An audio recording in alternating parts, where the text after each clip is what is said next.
नमस्कार दोस्तों की सबसे बड़ी अदालत में जो तब्दीलियां होने जा रही हैं वो सिर्फ कागजी नहीं है, बल्कि ये वो बदलाव हैं जो शायद न्याय व्यवस्था की पूरी रूपरेखा को हिलाकर रख देंगे। क्योंकि नए chief justice of India justice Suryakant ने जो ऐलान किया है उसमें 3 नहीं बल्कि कई ऐसे पहलू हैं जो आम आदमी से लेकर बड़े वकीलों तक सबको सोचने पर मजबूर कर रहे हैं। और सबसे बड़ा सवाल तो यही है कि ये जो नई व्यवस्था लागू हो रही है ये आखिर किसके हित में ज्यादा काम करेगी, जनता के या फिर सत्ता के? क्योंकि पिछले कुछ सालों में जिस तरह से सुप्रीम कोर्ट के फैसलों पर उंगलियां उठने लगी हैं, जिस तरह से लोगों का भरोसा डगमगाने लगा है, उसको देखते हुए ये बदलाव और भी अहम हो जाते हैं। अब बात करते हैं कि आखिर जस्टिस सूर्यकांत ने क्या क्या नए नियम बनाए हैं और इन नियमों का सीधा असर किन लोगों पर पड़ने वाला है। तो सबसे पहली बात जो समझनी जरूरी है वो ये कि हमारी न्यायिक व्यवस्था में एक बहुत पुराना जुमला चलता आ रहा है, तारीख पे तारीख, तारीख पे तारीख मिल रही है, लेकिन इंसाफ की कोई गारंटी नहीं है। और इस तारीख वाले सिस्टम को अब नए सीजेआई ने जड़ से हिलाने का फैसला कर लिया है।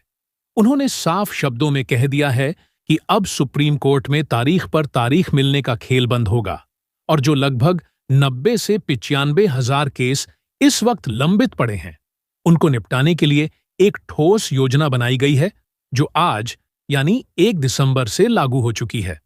तो चलिए अब विस्तार से देखते हैं कि आखिर कौन कौन से वो बदलाव हैं जो सुप्रीम कोर्ट की कार्यप्रणाली को पूरी तरह से नया रूप देने जा रहे हैं। और ये बदलाव सिर्फ प्रक्रियात्मक नहीं है, बल्कि इनका सीधा संबंध उन लाखों लोगों से है जो न्याय की आस में अदालतों के चक्कर काट रहे हैं। पहला बड़ा बदलाव केस की लिस्टिंग को लेकर किया गया है। अब तक जो सिस्टम था उसमें सीनियर एडवोकेट्स मौखिक रूप से किसी भी केस का जिक्र करके उसे तुरंत लिस्ट करवा सकते थे। यानी कोई याचिका आई और बड़े वकील ने कह दिया कि माय लॉर्ड ये बहुत जरूरी मामला है, इसे जल्द सुना जाए, तो वो केस तुरंत लिस्ट हो जाता था। लेकिन अब ऐसा बिल्कुल नहीं होगा। नए नियमों के मुताबिक अब सीनियर काउंसिल को मौखिक मेंशनिंग से पूरी तरह प्रतिबंधित कर दिया गया है और इस जिम्मेदारी को युवा और जूनियर वकीलों को दिया गया है ताकि एक तरह की पारदर्शिता बनी रहे। अब दूसरा बहुत बड़ा बदलाव व्यक्तिगत स्वतंत्रता से जुड़े मामलों में किया गया है, जैसे बेल अग्रिम जमानत, हेबियस कॉर्पस, मौत की सजा, बेदखली या विध्वंस को रोकने जैसे मुद्दे। अब इन सभी मामलों की स्वतः लिस्टिंग 2 वर्किंग डेज के अंदर ही हो जाएगी और वो भी बिना किसी मेंशनिंग की जरूरत के। यानी अगर कोई व्यक्ति जेल में बंद है और उसे जमानत चाहिए तो अब उसकी याचिका को 2 दिन के अंदर लिस्ट किया जाएगा और इस पर सुनवाई शुरू हो जाएगी। ये एक बहुत बड़ा कदम है क्योंकि अब तक जमानत के मामलों में महीनों साल लग जाते थे और लोग बिना सुनवाई के जेलों में सड़ते रहते थे।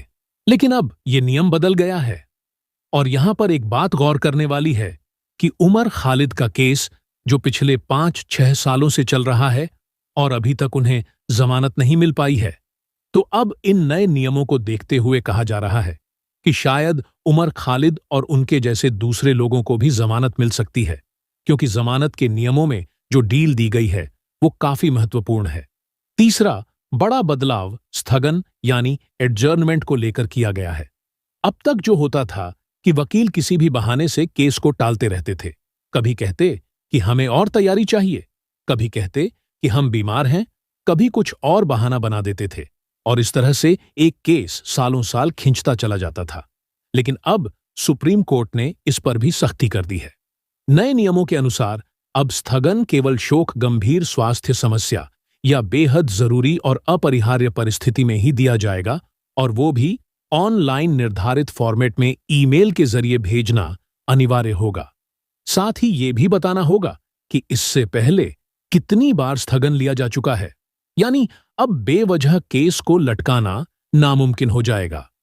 अब एक और महत्वपूर्ण बात जो समझनी जरूरी है वो ये कि जब कोई जमानत याचिका रजिस्टर होती है तो अब एडवोकेट ऑन रिकॉर्ड को तुरंत संबंधित राज्य केंद्र शासित प्रदेश या केंद्र सरकार के स्टैंडिंग काउंसिल को एडवांस कॉपी देना अनिवार्य कर दिया गया है और इसकी प्रूफ ऑफ सर्विस जमा किए बिना याचिका को ना तो वेरीफाई किया जाएगा और ना ही लिस्ट किया जाएगा।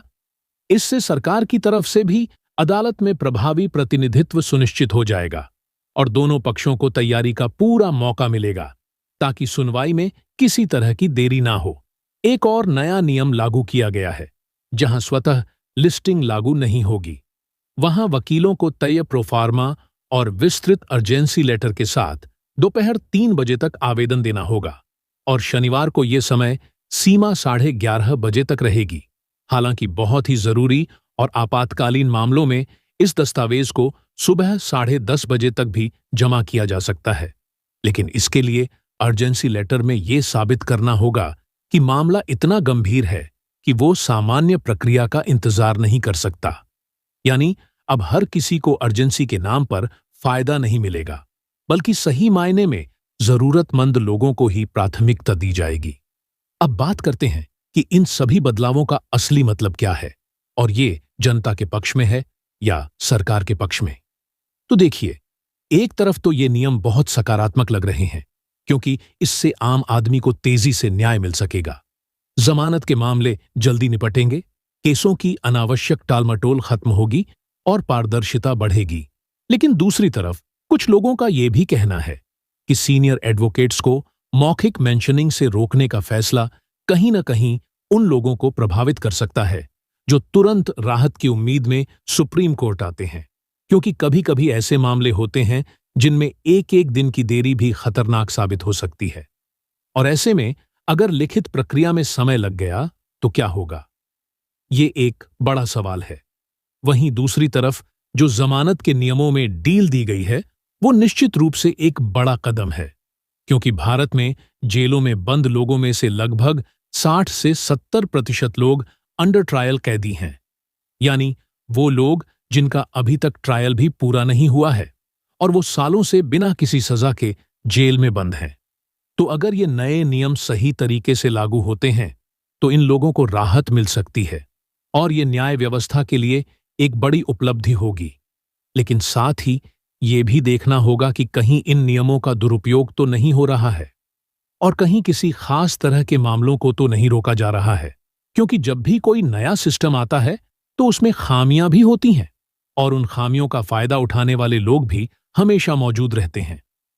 अब इसी बीच एक और बड़ी खबर आई है कि सुप्रीम कोर्ट में SIR यानी सोशियो इकोनॉमिक एंड कास्ट सर्वे को लेकर एक नई याचिका दायर की गई है और इस याचिका में कहा गया है कि उत्तर प्रदेश जैसे बड़े राज्यों में 4 हफ्तों के अंदर SIR कराना प्रशासनिक रूप से असंभव है, क्योंकि जिस तरह से मतदाता परेशान हो रहे हैं और जिस तरह से BLO यानी बूथ लेवल ऑफिसर्स पर काम का बोझ बढ़ रहा है, उसको देखते हुए कहा जा रहा है कि SIR की प्रक्रिया को कम से कम 3 महीने आगे बढ़ा देना चाहिए और इसी मांग को लेकर ये याचिका सुप्रीम कोर्ट में दायर की गई है। अब 2 दिसंबर को इस मामले में सुनवाई होने वाली है और उसी दिन पता चल जाएगा कि सुप्रीम कोर्ट इस पर क्या फैसला लेता है। दरअसल SIR को लेकर 2 तरह की याचिकाएं सुप्रीम कोर्ट में लगाई गई हैं। एक याचिका में मांग की गई है कि SIR की प्रक्रिया को पूरी तरह से रद्द कर दिया जाए, क्योंकि ये संविधान के मूल सिद्धांतों के खिलाफ है और ये जातिगत आधार पर समाज को बांटने का काम करेगी।